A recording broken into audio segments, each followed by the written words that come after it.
इस वीडियो में मैं आपसे बात करने जा रहा हूं, जैसा कि आप सभी को मालूम है आरएसएसबी बोर्ड द्वारा 4th ग्रेड एग्जाम के स्क्रूटनी फॉर्म आज से शुरू हो रहे हैं और आपको किस तरह से फिल करना है एसएसओ आईडी के माध्यम से स्टेप बाय स्टेप प्रोसेस करके बता रहा हूं। इसलिए वीडियो को बिना स्किप किए कंप्लीट देखें। वीडियो पसंद आए तो वीडियो को लाइक कीजिए, चैनल जरूर सब्सक्राइब कीजिए, क्योंकि इस एक वीडियो में मैं आपका कंप्लीट स्क्रूटनी फॉर्म से जुड़ी सब इन्फॉर्मेशन यानी कि फॉर्म कैसे फिल करना है और इसके अलावा जो प्रमाण पत्र है, जाति शपथ पत्र, चरित्र प्रमाण पत्र, सामान्य घोषणा पत्र, संतान संबंधी, दहेज संबंधी, ये सब प्रमाण पत्र का फॉर्मेट आपको कहां पर मिलेगा तो मैं आपको बता देता हूं। इन सब के फॉर्मेट आपको हमारे टेलीग्राम चैनल पर देखने को मिलेंगे और किस तरह से भरना वो सब जानकारी इस वीडियो में एक वीडियो में देखने को मिल जाएगी। इसलिए वीडियो को बिना स्किप किए कंप्लीट देखें। वीडियो पसंद आए तो वीडियो को लाइक कीजिए, चैनल जरूर सब्सक्राइब कीजिए, क्योंकि 23 तारीख तक तो आपके स्क्रूटनी फॉर्म भरे जाएंगे और उसके बाद विभाग द्वारा डॉक्यूमेंट वेरिफिकेशन को लेकर जब भी शेड्यूल जारी होगा, भाई आपका डीवी कितने चरणों में होगा, टोटल 1.5 लाख कैंडिडेट का, उसमें आपको कब बुलाया जाएगा, कौन सी टीम में कहां पर होगा, ये सब सूचना विभाग द्वारा जब भी जारी की जाएगी आपको इस यूट्यूब चैनल के माध्यम से बता दिया जाएगा। इसलिए अगर अभी तक आपने चैनल सब्सक्राइब नहीं किया तो चैनल जरूर सब्सक्राइब कर लीजिए, नोटिफिकेशन भी ऑन कर लीजिए, क्योंकि इस यूट्यूब चैनल पर आपको 4th ग्रेड एग्जाम से जुड़ी पल पल के अपडेट दी जाती है। फिर चाहे वो आपके रिवाइज रिजल्ट से रिलेटेड अपडेट थी, कोर्ट से रिलेटेड अपडेट थी, प्री डीबी रिजल्ट की अपडेट थी, डीबी से रिलेटेड अपडेट थी, या फिर कोई भी अपडेट हो, चाहे आगे भी आपके फाइनल रिजल्ट को लेकर भी कोई अपडेट हो, तो वो भी आपको इस यूट्यूब चैनल पर मिलती रहेगी। इसलिए चैनल सब्सक्राइब नहीं किया तो एक बार चैनल जरूर सब्सक्राइब कर लीजिए। तो प्रेस विज्ञप्ति आपको मालूम है 4th ग्रेड एग्जाम की जारी की गई थी, जिसमें अब देखो स्क्रूटनी फॉर्म किन स्टूडेंट को भरना है पहले तो मैं आपको बता देता हूं। जिनके भी नंबर कट ऑफ जितने या कट ऑफ से ज्यादा है उन सभी कैंडिडेट को स्क्रूटनी फॉर्म भरना है। और ये एसएसओ आईडी, अगर किसी को ये समझ में नहीं आ रहा कट ऑफ से ज्यादा, तो फिर मैं आपको बता देता हूं एसएसओ आईडी पर आप जब जाओगे तो जिन भी कैंडिडेट को स्क्रूटनी फॉर्म का लिंक शो हो रहा है उन सभी कैंडिडेट को स्क्रूटनी फॉर्म भरना है।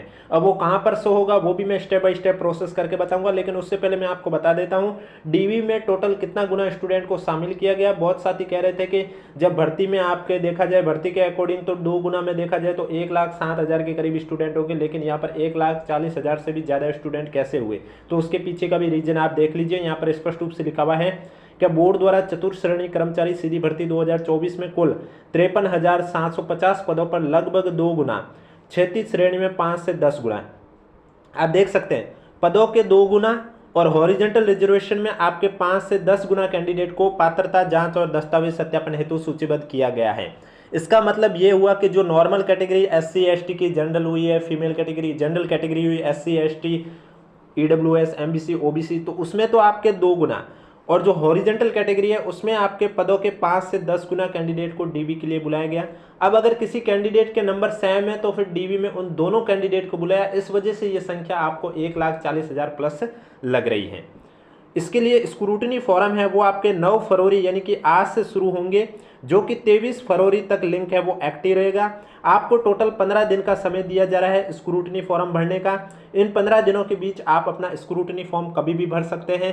लास्ट डेट का इंतजार मत करना। जहां तक मेरा मानना है कि स्टार्टिंग के 6-7 दिन के अंदर अंदर आप अपना स्क्रूटनी फॉर्म भर लेना, क्योंकि एंड टाइम में क्या दिक्कत आती है, सर्वर की दिक्कत आती है, बार बार एसएसओ आईडी लॉग आउट हो जाती है, डॉक्यूमेंट अपलोड नहीं हो पाते हैं, तो तरह तरह की दिक्कत आती है। तो इससे अच्छा है कि आप स्टार्टिंग के जो 15-16 फरवरी तक अपना फॉर्म है वो सबमिट कर देना, क्योंकि इसके बाद आपको वापस से और समय नहीं दिया जाएगा और एडिट का भी ऑप्शन नहीं दिया जाएगा। इसलिए सावधानी पूर्वक किस तरह से भरना है वो मैं आपको स्टेप बाय स्टेप बताने जा रहा हूं।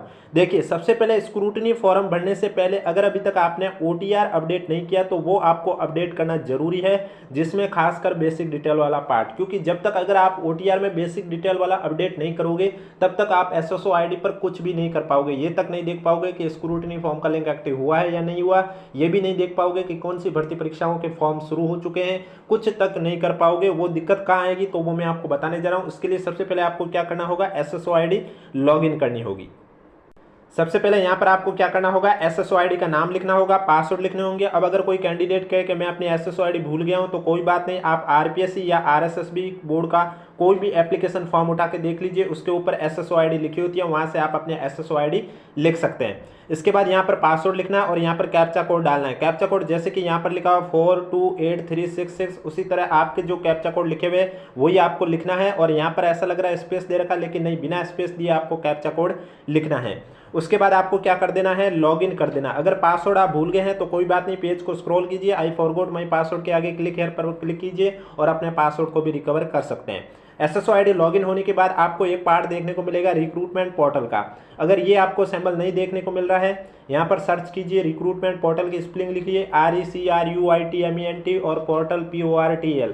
आपके पास सत्यमेव जयते वाला चिन्ह आ जाएगा रिक्रूटमेंट पोर्टल का, इस पर आपको क्लिक करना है। इस पर जैसे ही क्लिक करोगे तो 1 से 2 सेकंड के लिए आपकी OTR प्रोफाइल ओपन रहेगी जिसमें आपका फोटो होगा। अगर अभी तक आपने OTR बेसिक डिटेल भी अपडेट नहीं की है तो उसके बाद आपका पेज इस तरह से ओपन हो जाएगा साइड से, यानी कि राइट साइड से ओपन होगा, एडिट का ऑप्शन होगा जिसमें आपको पूछा जाएगा बेसिक डिटेल है, ये आपको फिल करनी होगी। अगर ये आपने कर रखी है तो आपके नहीं आएगा, अगर नहीं की है तो ये आपको आएगी।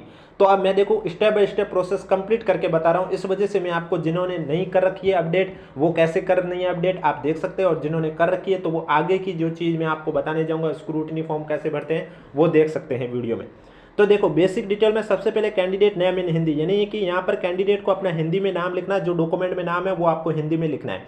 अब जब यहाँ आप लिखने के लिए क्लिक करोगे तो आपको मालूम होगा कि बोर्ड द्वारा जो जारी की गई कीवर्ड ओपन हो जाता है। तो उसमें क्या मात्रा में प्रॉब्लम होती है, बहुत साथियों के नाम नहीं लिखे जा रहे, तो कोई बात नहीं, आप मोबाइल के कीवर्ड से भी उपयोग कर सकते हैं। आप क्या करना, जहाँ पर नाम लिखना है उस बॉक्स पर क्लिक करके मोबाइल के कीबोर्ड से डायरेक्ट पहले पूरा कंप्लीट नाम लिखकर एंटर कर लीजिए और उसके बाद बॉक्स में चेक कर लीजिए कि नाम सही लिखा हुआ या नहीं लिखा हुआ, आपका नाम लिखा हुआ आ जाएगा। इसी तरह आपको अपने पिता का नाम भी हिंदी में लिखना है, वही लिखना है जो डॉक्यूमेंट में नाम है। अगर डॉक्यूमेंट में सरनेम लिखा हुआ तो सरनेम लिखना है, नहीं तो नहीं।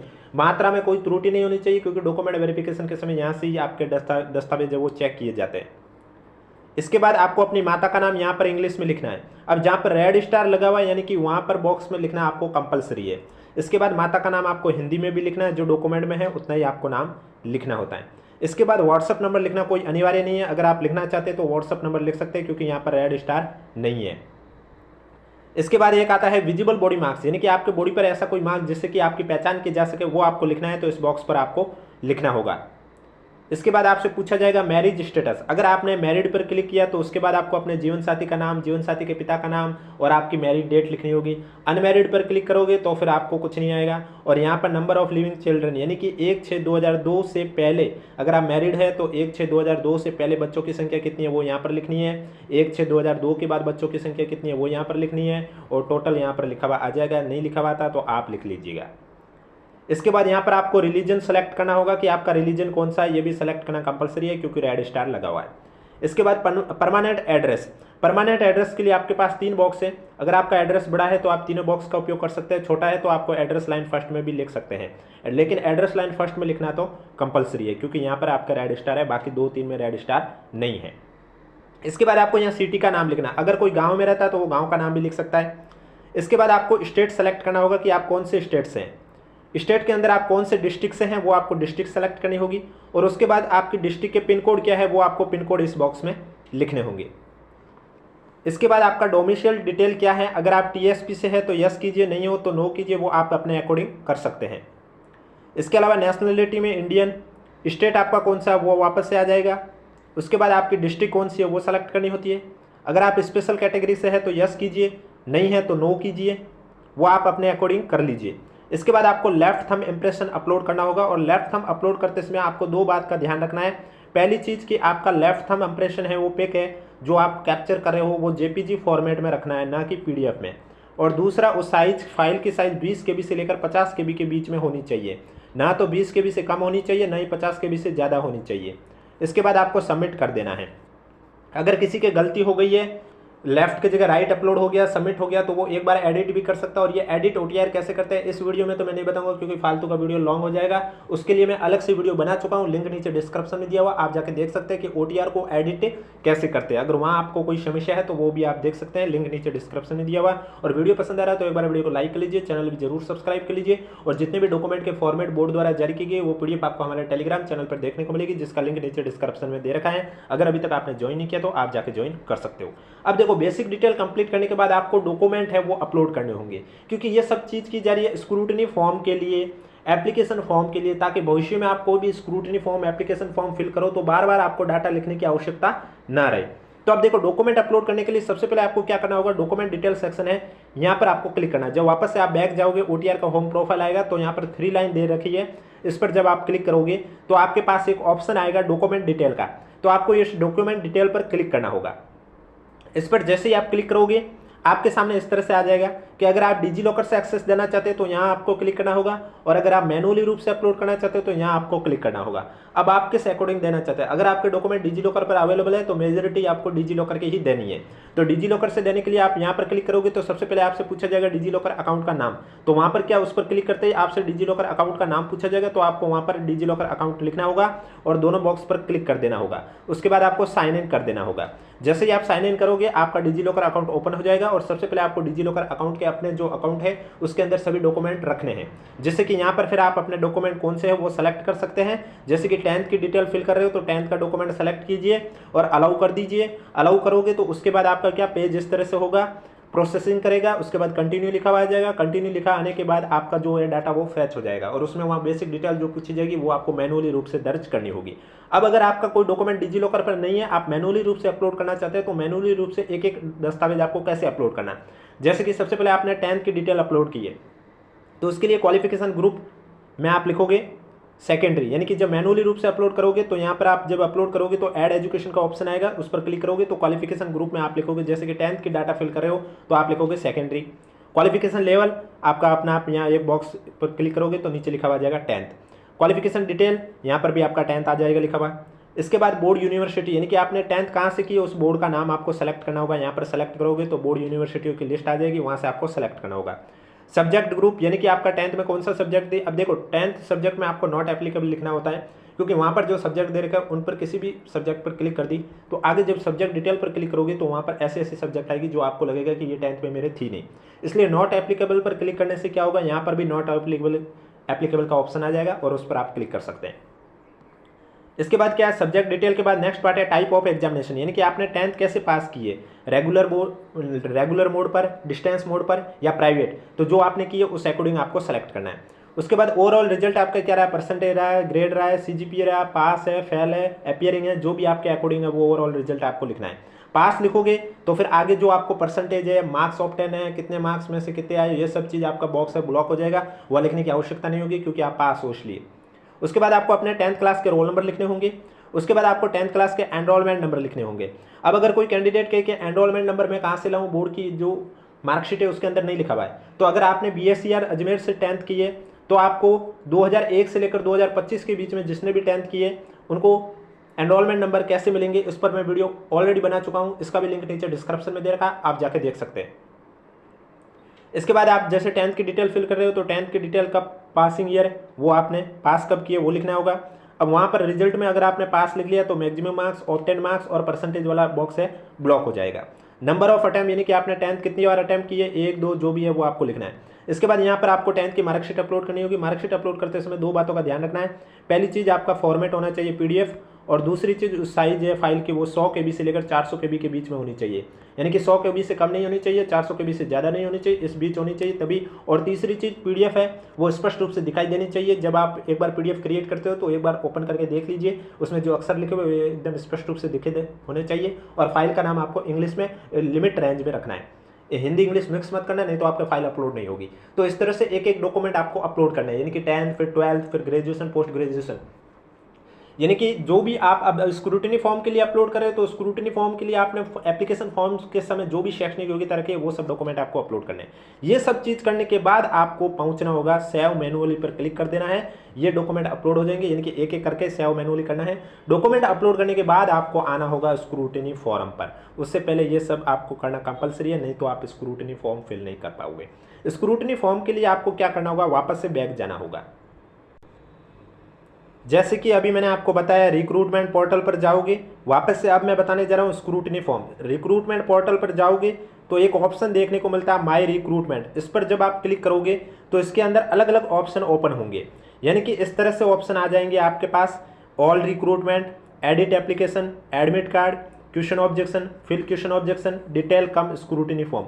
अब जो कैंडिडेट स्क्रूटिनी फॉर्म के लिए एलिजिबल है उन्हीं कैंडिडेट के ये ऑप्शन आएगा डिटेल फॉर्म कम स्क्रूटिनी, बाकी किसी के नहीं आएगा। और अगर आपके नंबर कट ऑफ जितने या कट ऑफ से ज़्यादा है तो आपके भी आ जाएंगे, तो इससे आपको पता चल जाएगा कि आपको स्क्रूटिनी फॉर्म भरना है या नहीं भरना है। तो आपको इस पर क्लिक करना होगा।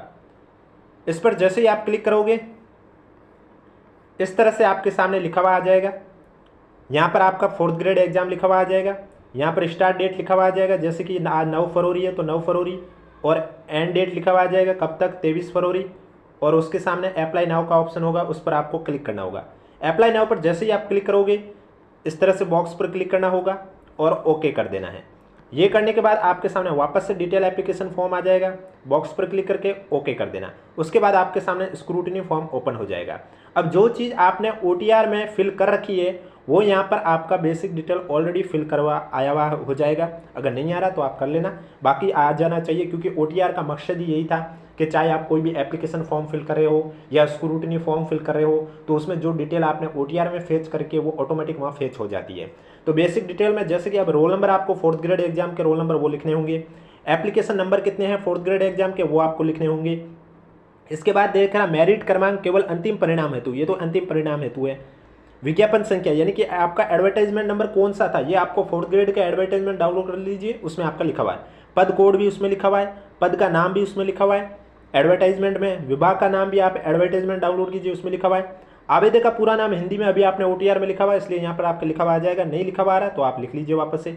आवेदक का पूरा नाम अंग्रेजी में, पिता का नाम हिंदी में, पिता का नाम अंग्रेजी में, माता का नाम हिंदी में, माता का नाम अंग्रेजी में, ये मैंने अभी आपको बताया बेसिक डिटेल में OTR को अपडेट करते समय।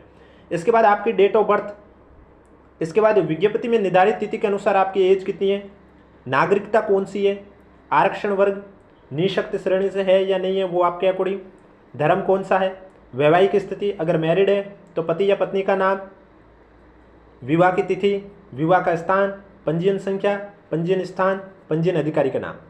इसके बाद विवाहित होने की स्थिति में संतान विवरण भी दिया जाता है, और ये अगर आपने OTR में कर रखा है अपडेट तो फिर यहाँ पर आपका ऑटोमेटिक लिखा हुआ आ जाएगा, और आपके बच्चों की संख्या, डेट, ये सब चीज़ लिखी हुई आ जाएगी। और नहीं आ रही तो आप फिल कर लेना, बाकी आ जानी चाहिए क्योंकि OTR का मकसद ही यही है। इसके बाद जैसे ये बेसिक डिटेल आपको सब फिल करनी होगी, एड्रेस हुआ है, आपका मूल निवास कहाँ से है यानी कि आप कहाँ से है, राज्य, जिला, तहसील वो भरनी होती है, जन्म स्थान कहाँ से है, पत्र व्यवहार का पता, एड्रेस, ये बेसिक डिटेल में भरनी होती है। बेसिक डिटेल फिल करने के बाद आपके पास आती है क्वालिफिकेशन डिटेल। अब देखो क्वालिफिकेशन डिटेल यानी कि शैक्षणिक योग्यता में आपको वो चीज़ सब फिल करनी है जिसका जिक्र आपने एप्लीकेशन फॉर्म फिल करते समय किया है।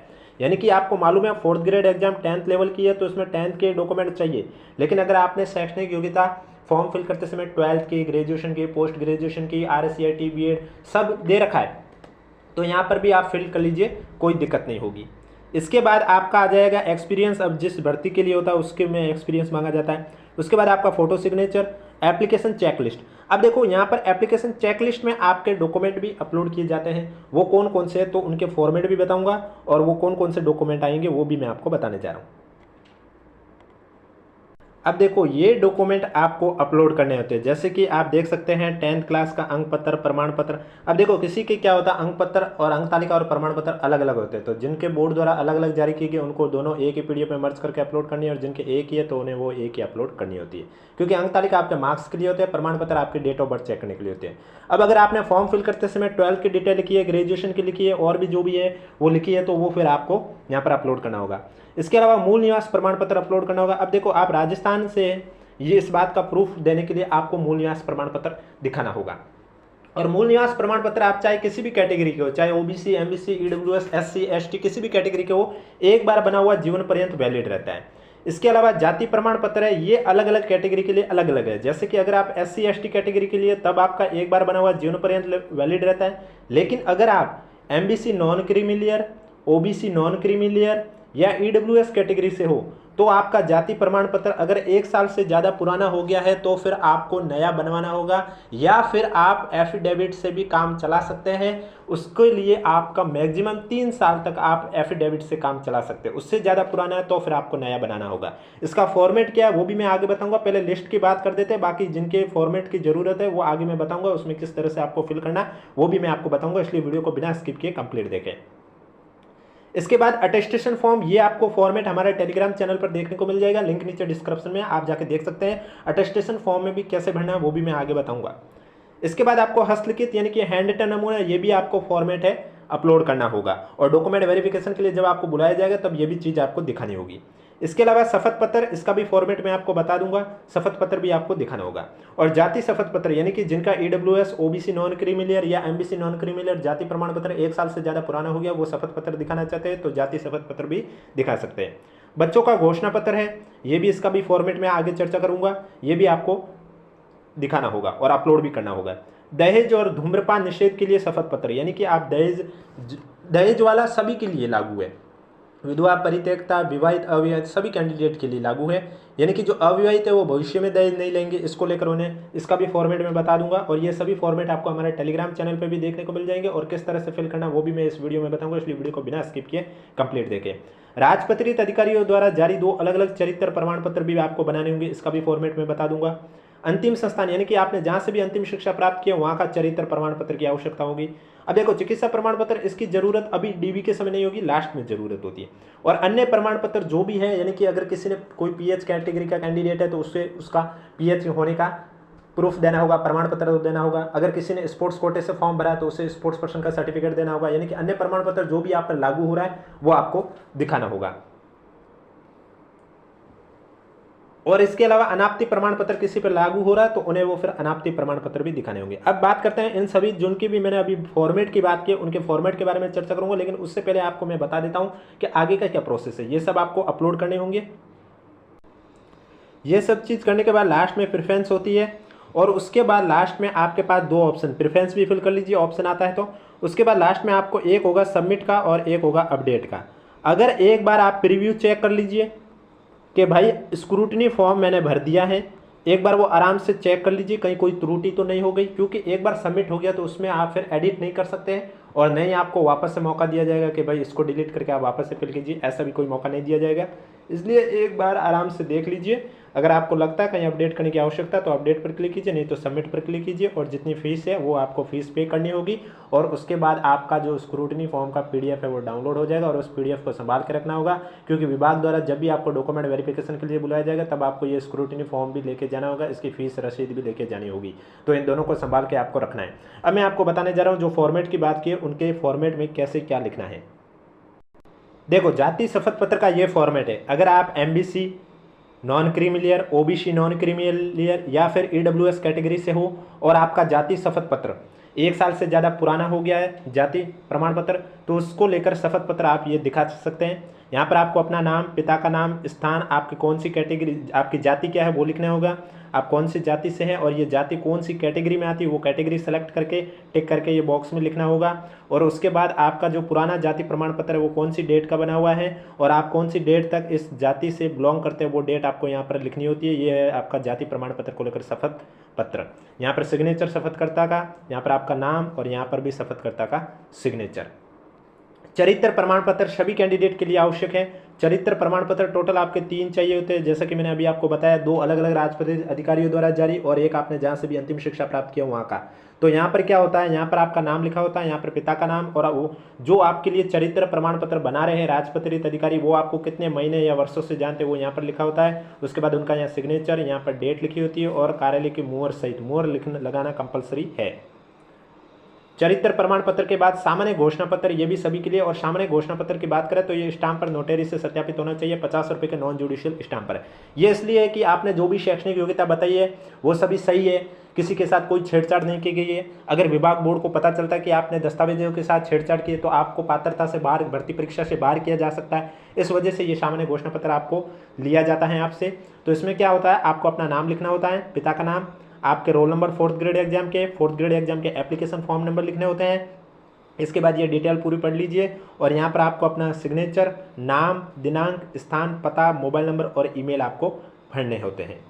इसके बाद नेक्स्ट है संतान संबंधी घोषणा पत्र, यानी कि 31/5/2002 विवाहित कैंडिडेट के लिए संतान संबंधी घोषणा पत्र के बारे में है कि आपका नाम, पिता का नाम, 4th ग्रेड एग्जाम के रोल नंबर, और उसके बाद यहाँ पर पूछा गया है 31/5/2002 तक आपके जो बच्चों की संख्या वो यहाँ पर लिखनी है। अगर नहीं है तो 0 लिख लीजिए, अगर 1 है या 2 है तो उन बच्चों के नाम भी लिखना होगा, डेट ऑफ बर्थ भी लिखनी होगी, और वर्तमान में कितने हैं वो भी नंबर यहाँ पर लिखने होंगे और उनके नाम और डेट ऑफ बर्थ, और यहाँ पर स्टूडेंट का सिग्नेचर और यहाँ पर स्टूडेंट का नाम लिखना होता है। इसके बाद नेक्स्ट आता है, अब देखो दहेज वाला जो मैंने आपको पहले भी कहा है, चाहे विवाहित हो, अविवाहित हो, विधवा हो या परित्यक्ता हो, किसी भी कैटेगरी से है स्टूडेंट, उन्हें दहेज प्रमाण पत्र दिखाना होगा। सभी के लिए 50 रुपये के नॉन जुडिशियल स्टाम्प पेपर से नोटरी से सत्यापित होना चाहिए। अब सबसे पहले अविवाहित स्टूडेंट है उनका ये फॉर्मेट है। ये सभी फॉर्मेट आपको हमारे टेलीग्राम चैनल पर देखने को मिल जाएंगे। यहाँ कैंडिडेट का नाम, पिता का नाम, कहाँ का निवासी है वो लिखना होता है। उसके बाद यहाँ पर लास्ट में घोषणाकर्ता का नाम, स्थान, दिनांक, 2 जनों को साक्षी मानना होगा और 2 जनों को साक्षी माना उनका सिग्नेचर, नाम और पता फिल करना होता है। अगर कोई कैंडिडेट विवाहित है तो उसे भी 50 रुपये के नॉन जुडिशियल स्टाम्प पर मुद्रित करवाना होगा। नाम लिखना होगा, पिता का नाम, निवास लिखना होगा, आपका विवाह कब हुआ वो डेट लिखनी होगी। इसके बाद घोषणाकर्ता का यहाँ नाम लिखना होगा, स्थान, दिनांक लिखना होगा। इसके बाद जिस स्टूडेंट ने ये फिल किया उसके पिता का नाम और ससुर का नाम, सिग्नेचर और एड्रेस, ये तीनों चीज़ लिखनी होगी। इसके अलावा जिसने भी फिल किया है उसके पति या पत्नी, यानी कि अगर पति फिल करा है तो पत्नी का, पत्नी फिल कर रही है तो पति का, यानी कि अगर फीमेल कैंडिडेट फिल करिए तो पति के सिग्नेचर, नाम, पता और यहाँ पर हस्ताक्षर, नाम, पता दोनों के। अब अगर कोई विधवा कैंडिडेट, महिला कैंडिडेट है तो उनको भी 50 रुपये के नॉन जुडिशियल स्टाम्प पेपर पर मुद्रित करवाना होगा। यहाँ पर महिला का नाम, पिता का नाम, इसके बाद आपका विवाह कब हुआ, पति का नाम, पति का देहांत कब हुआ वो डेट लिखनी होती है। घोषणाकर्ता का नाम, स्थान, दिनांक और साक्षी मानते हैं, 2 जनों को साक्षी माना जाएगा, दोनों के सिग्नेचर, नाम और पता, ये तीनों चीज़ आपको यहाँ पर फिल करनी है। परित्यक्ता श्रेणी कैटेगरी की स्टूडेंट है तो उनको भी घोषणा पत्र प्रस्तुत करना होगा 50 रुपये के नॉन जुडिशियल स्टाम्प पर नोटरी से सत्यापित करके। महिला का नाम, पिता का नाम, कहाँ के निवासी है। इसके बाद आपको लास्ट में अपना घोषणाकर्ता का नाम, स्थान, दिनांक, 2 जनों को साक्षी मानने हैं, उन दोनों के तीनों चीज़ लिखनी कंपलसरी है, सिग्नेचर, नाम और पता। अब अगर जिनका विवाह 22/5/2006 से पहले हुए, क्योंकि पहले मैरिज सर्टिफिकेट नहीं बनते थे, तो उनको फिर विवाह प्रमाण पत्र ये वाला प्रस्तुत करना होगा। इसमें क्या उनको बताना होगा कि आपका विवाह कब हुआ, ये चीज़ लिखनी होगी। जैसे कि यहाँ आपका नाम, पिता का नाम, इसके बाद शपथपूर्वक बयान करता हूँ कि आपका विवाह किसके साथ हुआ है वो आपको लिखना होगा, कहाँ के निवासी है, अनिवार्य विवाह पंजीयन लागू होने से पूर्व किस डेट हुआ संपन्न होने के लिए पंजीकृत नहीं है, ये सब चीज़ आपको फिल करनी होगी। अगर अविवाहित है और उनको भी अगर चाहिए तो वो अपना नाम यहाँ पर लिखकर अविवाहित है लिख सकते हैं। इसके बाद शपथकर्ता का हस्ताक्षर होगा, यहाँ पर डेट होगा। वचनबद्ध प्रपत्र, यानी कि आप धूम्रपान और गुटखे का सेवन नहीं करते, इसको लेकर जो फॉर्मेट है ये यहाँ पर ये दे रखा है। यहाँ पर आपको अपना नाम, पिता का नाम, निवास, स्थान, डेट लिखनी है, स्टूडेंट के सिग्नेचर और नाम, ये हो गया आपका धूम्रपान वाला, सेवन वाला का फॉर्मेट। संविधान संबंधी प्रतिज्ञा को लेकर फॉर्मेट आपके सामने है। यहाँ पर आपको अपना नाम, पिता का नाम, रोल नंबर लिखने हैं। इसके बाद ये आपको घोषणा वाला कंप्लीट पढ़ लेना है, फिर आपको अपने यहाँ सिग्नेचर कर देने, स्थान और दिनांक आपको लिख लेनी है। इसके बाद नमूना, हैंड रिटन नमूने को लेकर, हैंड रिटन में क्या होता है, यहाँ पर आपको स्टूडेंट का नाम, रोल नंबर लिखा जाता है। और अभी देखो दस्तावेज सत्यापन आपका कब होगा ये तो पता नहीं है, तो इसको आप नहीं भी लिखोगे अभी तो चलेगा, लेकिन जब डीवी के लिए बुलाया जाएगा तब आपको ये लिखना होगा। तो यहाँ पर क्या, हिंदी पैरा के नीचे हिंदी में जो खाली जगह, यहाँ पर पूरा आपको हिंदी में ये चीज़ लिखनी है ऊपर, जैसे कि मैं, आपका नाम, पिता का नाम, 4th ग्रेड एग्जाम का रोल नंबर, एप्लीकेशन फॉर्म, शपथ पूर्व घोषणा करता हूँ कि विज्ञप्ति के अनुसार आपको भर्ती परीक्षा का नाम लिखना है। 4th ग्रेड एग्जाम में जो एडवर्टाइजमेंट में लिखा हुआ है वो आपको लिखना है और पात्रता को पूरी करते हो उसके बाद आपको यहाँ अपना सिग्नेचर कर देना है। इसी तरह इंग्लिश में भी आपको ये पैरा लिखना है, नीचे जगह दे रखी है, यहाँ पर आपको इंग्लिश में लिखना है और यहाँ पर आपको अपने सिग्नेचर कर देना है। ये वो आपका हैंड रिटन। विकल्प पत्र, यानी कि अगर किसी का सिलेक्शन नॉन टीएसपी और टीएसपी दोनों से हो गया तो अब किसको लेना चाहता है, टीएसपी से सिलेक्शन लेना चाहता है, नॉन टीएसपी से, तो उसके लिए विकल्प पत्र है वो सामने कागज पर है। यहाँ पर आपको अपना नाम, पिता का नाम, आपके 4th ग्रेड एग्जाम का रोल नंबर और आप लिखोगे प्रोविजनल रूप से किसमें आप में विकल्प हेतु प्रस्तुत कर रहे हैं वो आपको विकल्प बनना है, यानी कि नॉन टीएसपी या टीएसपी। इसके बाद आपको यहाँ डेट लिखनी होगी, इसके बाद आपको यहाँ पर अपना सिग्नेचर करना होगा, नाम, पता और मोबाइल नंबर भी दर्ज करनी होगी।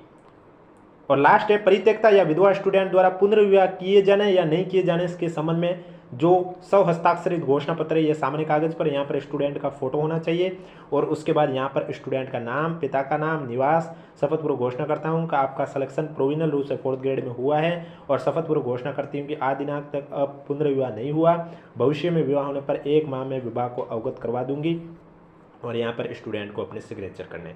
तो ये थे आपके सभी डॉक्यूमेंट के फॉर्मेट। एसएसओ आईडी के माध्यम से स्क्रूटिनी फॉर्म कैसे फिल करना है उसके बारे में। वीडियो पसंद आए तो वीडियो को लाइक कीजिए, चैनल जरूर सब्सक्राइब कीजिए। आशा करता हूँ इस वीडियो के बाद आप आराम से स्क्रूटिनी फॉर्म फिल कर सकते हो, क्योंकि 0 से लेकर लास्ट तक का जो प्रोसेस था वो मैंने आपको स्टेप बाय स्टेप करके बताया है कि भाई स्क्रूटिनी फॉर्म अगर किसी ने OTR अपडेट नहीं किया तो उनको पहले वो करना होगा, उसके बाद ही वो स्क्रूटिनी फॉर्म फिल कर पाओगे। तो वो भी मैंने आपको बता दिया कि OTR आपको कैसे अपडेट करना है, उसमें डॉक्यूमेंट कैसे अपलोड करने हैं और उसके बाद मैंने आपको बताया कि स्क्रूटिनी फॉर्म तक आपको कैसे पहुंचना है। और मैं फिर से कह रहा हूं, जिन कैंडिडेट के नंबर कट ऑफ जितने या कट ऑफ से ज़्यादा है उन्हीं कैंडिडेट को स्क्रूटिनी फॉर्म भरना है, उससे कम वालों को नहीं भरना है।